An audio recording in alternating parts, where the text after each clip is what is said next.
আমি আপনাদের কাছে এই আশাবাদ ব্যক্ত করব, কওমি সংশ্লিষ্ট যে সকল দাবি দাওয়াগুলো আছে, আলহামদুলিল্লাহ আমাদের মাননীয় প্রধানমন্ত্রী ইতিমধ্যেই আলেম ওলামা এবং ইমামদের সম্মান প্রদর্শন সহ তিনি দেশ এবং বিদেশের মধ্যে দেশের ভাবমূর্তিকে প্রতিষ্ঠিত করার জন্য, উজ্জ্বল করার জন্য যে সকল সিদ্ধান্ত ইতিমধ্যে নিয়েছেন, আমরা আশা করি জুলাই বিপ্লব যেই স্বপ্নকে মাথায় রেখে, যেই স্বপ্ন নিয়ে সংগঠিত হয়েছিল এবং সফল হয়েছিল, আমরা মনে হয় সেই স্বপ্নের গন্তব্যের দিকেই প্রতিদিন এগিয়ে যাচ্ছি।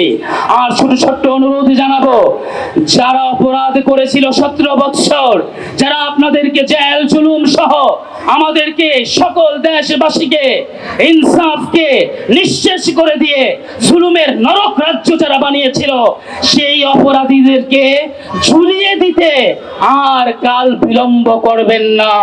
দ্রুত তাদের বিচারকে বাস্তবায়ন করার জন্য খুনিদেরকে, ওসি প্রদীপ সহ সকল খুনিদেরকে দ্রুত ঝুলিয়ে দিন। জনগণের আস্থার জায়গায় আপনারা আরো চলে যাবেন ইনশাআল্লাহ।